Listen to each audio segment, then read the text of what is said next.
guys, I have not talked to a camera in a very long time because I've just been neglecting my YouTube channel. The reason being that I work in graphic design slash like video editing, so my 9 to 5, that's what I'm doing, and then after work I don't want to be staring at my computer screen anymore.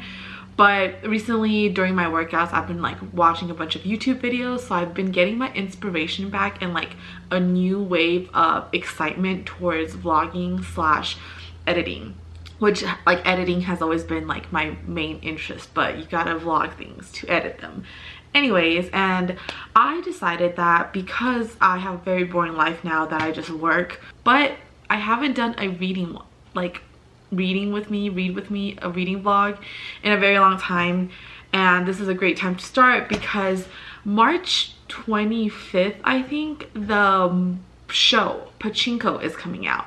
And if you guys don't know what that is, honestly neither do I, but I know it's based off of a book that I bought a while ago. I'm trying to finish this book, which is kind of a big one, before the show comes out. I think it's coming out on Apple TV.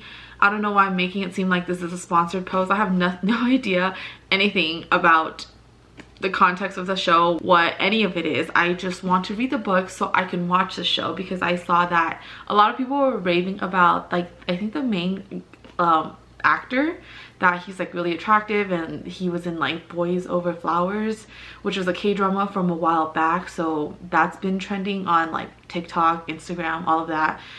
Anyways, okay, my rambling done. I'm going to start reading Pachinko. Okay, not gonna lie, I did start this yesterday. I just didn't want to record anything because I was already in bed. I was tired, but I didn't get that far much ahead. I'm only on page 19. That's not that bad.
The tones are freezing. The YouTube content? Yeah.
came upon a clue.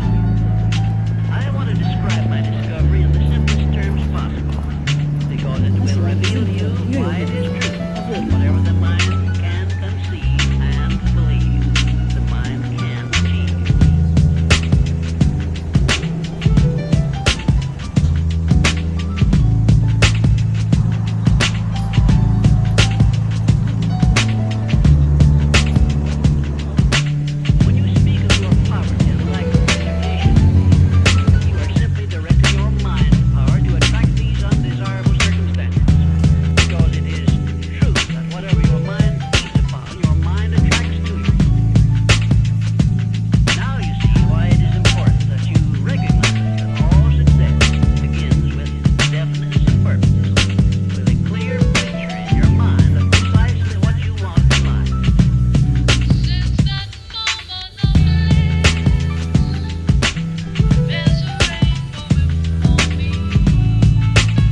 know this is a reading vlog for Pachinko, but we're going to take a quick little intermission because today I bought some books that I want to show you guys from the local independent bookstore. The first one on the list is 1984 by George Orwell. I've actually read this like most of the people out there.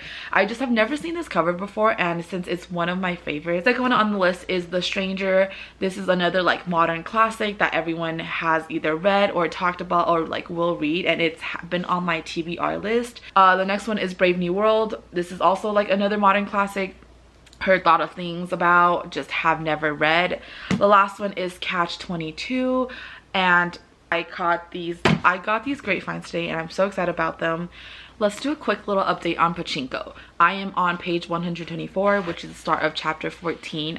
It's been about like 2 days since I started, but I'm enjoying it so far. I love reading about the culture, and just the time was so different from like how we are living in now. So right now, in the book, Korea is controlled by Japan, so there's definitely a lot of like trauma. There's a lot of like poor treatment of people, obviously the racism, the sexism, all of that in this book. I just find it very interesting, so I'm enjoying it so far.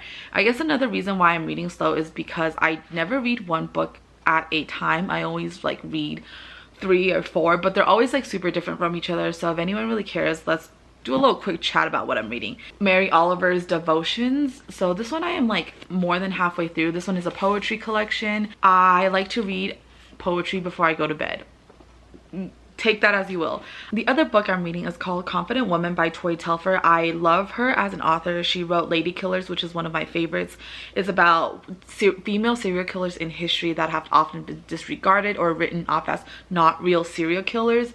This one is called, I already said, this one is about swindlers, grifters, and shapeshifters of feminine persuasion, talking about con women and how women use their intelligent, calculating brains to get what they want, or to have just cheated people out of different things. I'm not commending these women, but I just like reading about it, so this is my nonfiction read. Let's go over something I recently finished. I actually finished a nonfiction called Invisible Woman, which is exposing data bias in a world designed for men.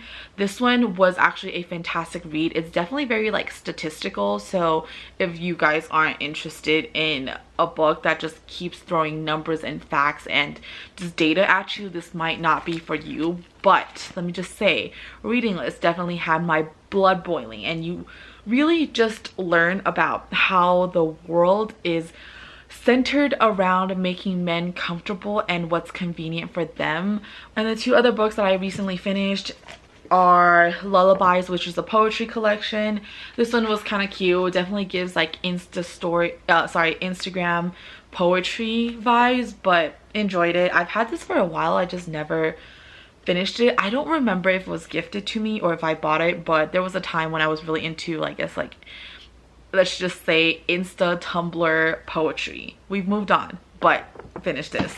And the other one, the fantastic, often hyped up, but well-deserved novel, The 7 Husbands of Evelyn Hugo. This is a 10 out of 10. It's on my top favorite list. I would recommend this to every single person out there. Tabbed, marked up, because I love the main character, Evelyn Hugo, which everyone does, and rightfully so. This book packs everything you can want. It just made me feel things I haven't felt, but 10 out of 10 would recommend. Amazing. Everyone should go buy this book.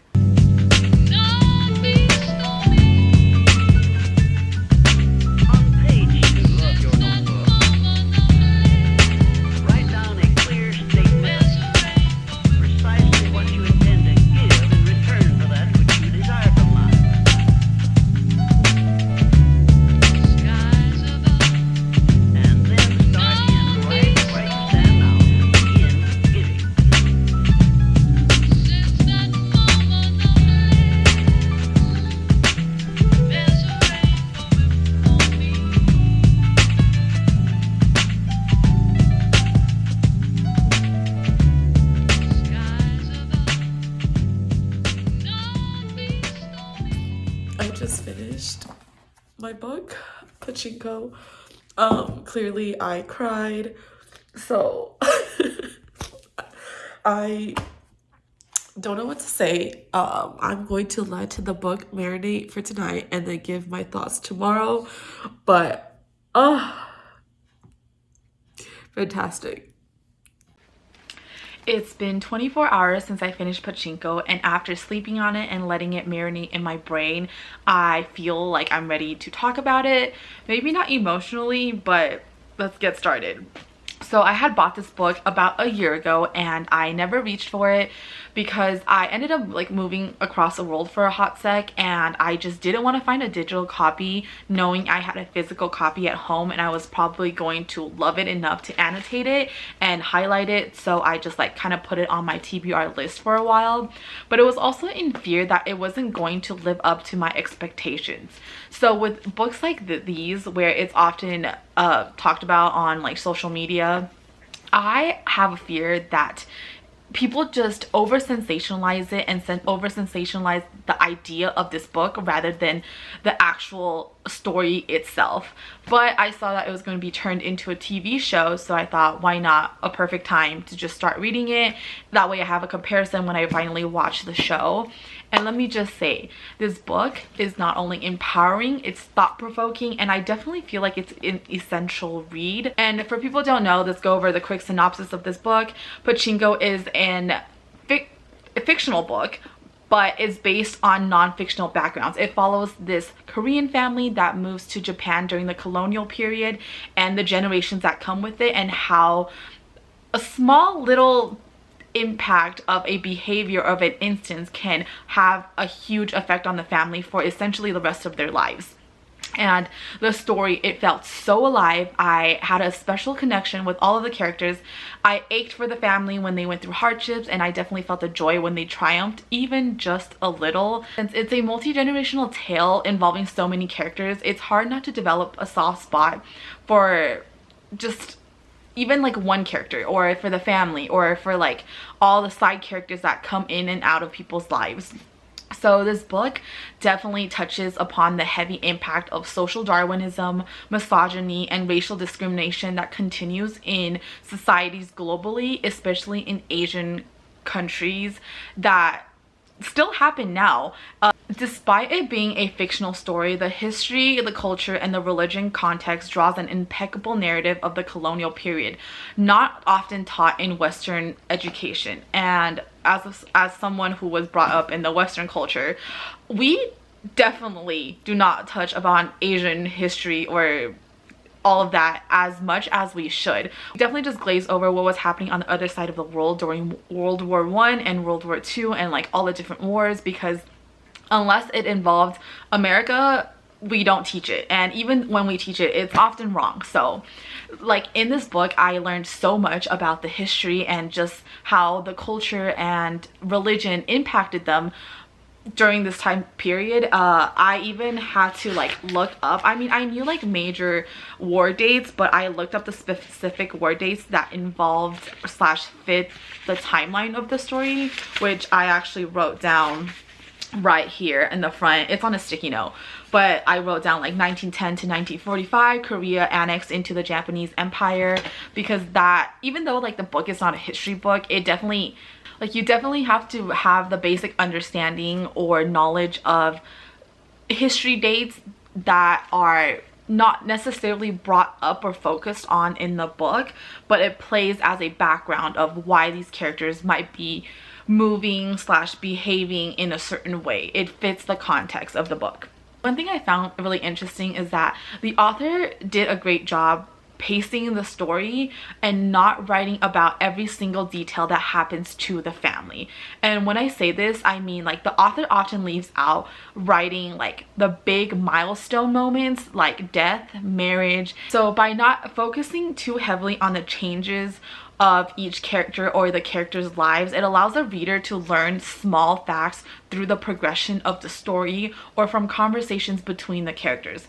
And this way, it almost just normalizes a lot of these kind of major milestones. I felt like the style of writing actually really reflects real life. It's almost like if you were to narrate or recite your entire life to someone, I'm pretty sure that you will leave out a lot of I mean, the changes or the things that you might feel like are big might not be big to other people, and the things that you find like small might be like huge changes to other people. So that's something very interesting. And with books like these where you have the story that spans through a bunch of years, it's important to note that there's not a specific event. It's not building up to anything. And I rated it a 4 out of 5. Oh, it's backwards.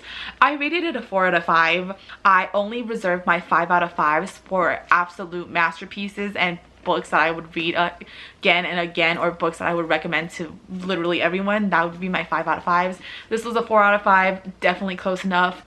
Overall, this was a really good book. I enjoyed reading it. It was definitely entertaining. I actually learned a lot about the history and just loved the characters through and through. I did cry in the ending if you saw the last clip, but I actually finished this in a week, which was faster than I anticipated because I gave myself a month's time to read it before the show actually came out. So that was great. I have about a month's time to just think about this book a lot more before the show comes out. And thank you guys so much for watching. If you have any questions or you want to talk about the book, please let me know. Give me other recommendations for a book. But see y'all guys next time.